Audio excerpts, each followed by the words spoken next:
Pourquoi la diffusion avec l'autre est souvent source de conflit? Bonjour, c'est Gaël Huschaëno du site Potentiel de guérison. Alors, si tu n'es pas déjà abonné à ma chaîne, je t'invite tout de suite à t'y abonner et à liker la vidéo. Pourquoi souvent, quand on fusionne avec l'autre, que ce soit au niveau amoureux ou que ce soit au niveau des sentiments amicaux, hein, tu peux être en fusion avec des amis aussi, pourquoi quand il y a la diffusion, quand il y a la séparation, eh bien, c'est souvent source de conflit. Alors, pas toujours, bien sûr, mais souvent, il y a des gènes chez la personne chez laquelle tu es en train de diffusionner. Alors, il faut savoir que j'en parlais dernièrement dans mes dernières vidéos, ça concerne bien sûr les blessures de rejet et d'abandon, et que souvent, si tu es en fusion, c'est que tu as une forte blessure d'abandon.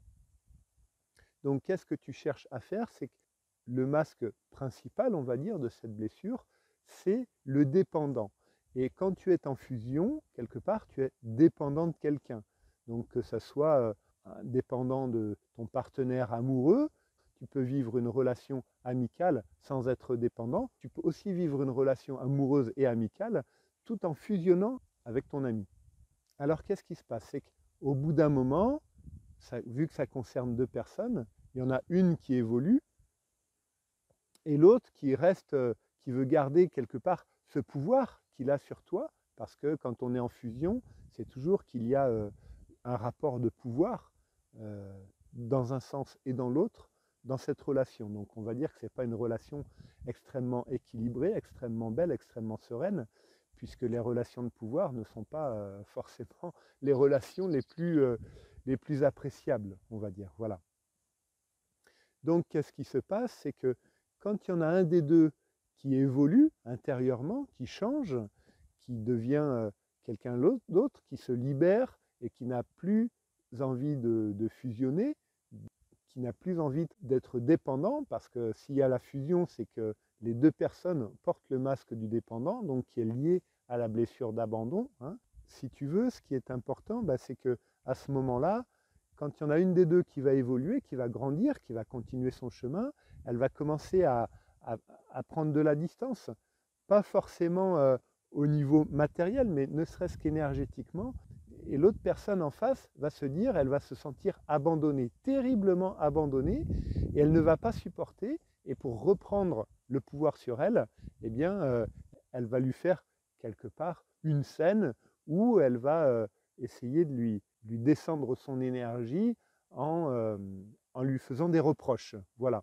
Donc, tu ne peux pas faire les choses pour l'autre. Alors, cette vidéo, elle est pour répondre à la question d'Aurélie, et elle est pour toi, si tu es coach, thérapeute ou accompagnant, hein, savoir que si quelqu'un vient te voir pour une relation de fusion qu'il ne comprend pas parce qu'il est on va dire qu'avant, il s'entendait très bien avec une personne et qu'aujourd'hui, ça ne va pas du tout, c'est très conflictuel, c'est qu'il est en train de défusionner. Voilà. En changeant, en évoluant, en grandissant, l'un des deux protagonistes commence à réparer un petit peu sa relation de dépendance en réparant sa blessure d'abandon, et l'autre protagoniste sent qu'il est complètement isolé, complètement. L'autre va revenir puisque pour être loyal envers son ami ou envers les gens de sa famille ou envers son compagnon, certaines personnes vont accepter de re-rentrer dans la fusion, même si ça ne leur convient pas complètement. Donc c'est ce qui se passe dans les relations. Alors comment éviter ça? Eh bien, puisque c'est ça la question quelque part, donc effectivement, ça peut être assez compliqué.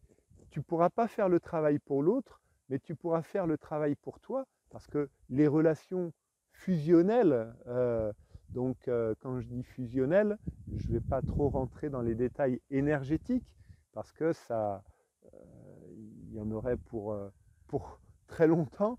Ça serait plus l'objet d'un webinaire que d'une petite vidéo. Donc les relations fusionnelles, si tu veux, c'est beaucoup entre mère et enfant. Donc qu'est-ce qu'on retrouve? C'est certaines mères qui ne veulent pas lâcher au niveau énergétique, bien sûr, qui ne veulent pas lâcher leur enfant. Certains enfants qui veulent retourner dans le ventre de leur mère. Et qu'est-ce qui se passe quand ça fonctionne de cette manière avec un ami? Et puis c'est ce qui s'est passé aussi pour Aurélie, bien sûr. C'est que, en fait, les deux protagonistes, les deux participants à cette relation, ou elle rentre dans le ventre de son compagnon ou de sa compagne ou de son ami, ou ça se passe par le canal. Alors, ça se passe énergétiquement, bien sûr. Et comment ça se passe? Ça se passe avec des injonctions inconscientes qui sont envoyées des parts de cette personne, des enfants qui sont extrêmement blessés, qui se sont sentis beaucoup abandonnés, hein, bien sûr, et ils se sentent en sécurité dans une atmosphère bienveillante, que ce soit maternante ou paternante. Et à ce moment-là, énergétiquement, eh bien, c'est comme si ils faisaient un avec l'autre. Donc c'est ce qu'on voit souvent aussi, on le voit en tant qu'adulte, on le voit aussi souvent pour les jeunes adultes, hein, les adolescents. Et c'est vrai qu'ils ne peuvent rien faire sans leurs amis, en fait. Ils ont toujours besoin de leurs amis, ils ont toujours besoin, voilà, d'avoir quelqu'un avec eux. Et quand ils décident de se sortir de cette fusion, en fait, ben, qu'est-ce qui se passe? C'est que l'autre le prend mal. Ça ravive des blessures très profondes chez l'autre personne, et à ce moment-là, ben, souvent il y a conflit. Alors, comment faire? Ben, toi, personnellement, tu ne peux rien faire pour l'autre, il n'y a que l'autre qui peut accepter de s'ouvrir à toi. Tu peux peut-être aller le voir pour essayer de discuter et lui dire, voilà, ben, je t'aime encore, mais seulement, ben, j'évolue d'une certaine manière, j'essaye de me séparer de certaines choses, et pour ça, ben, j'ai besoin de prendre un peu de recul, mais ce n'est pas pour ça que je ne t'aime plus. Et ben, peut-être que tu auras une personne ouverte en face de toi et qu'à ce moment-là, elle sera contente que tu lui parles, que tu lui dises ce que tu vis, comment tu vois les choses. Et si la personne en face de toi n'est pas ouverte, eh ben, je vais te dire, quelque part, continue à guérir ce masque de dépendance, de cette blessure d'abandon, en allant voir les multiples parts qui font que tu as besoin d'être sous la dépendance de quelqu'un ou en fusion avec quelqu'un. Et petit à petit, ben, tu seras moins touché par ce que te dit l'autre personne. Voilà. Alors, si cette vidéo t'a plu, ben, je t'invite tout de suite à la liker, à t'abonner à ma chaîne si tu ne l'es pas déjà. Et si tu penses que ça peut aider des personnes que tu connais, je t'invite aussi à leur faire suivre la vidéo pour les aider dans leur vie. Voilà. Quant à moi, je te dis à bientôt et au plaisir de te retrouver la semaine prochaine dans une nouvelle vidéo. Au revoir.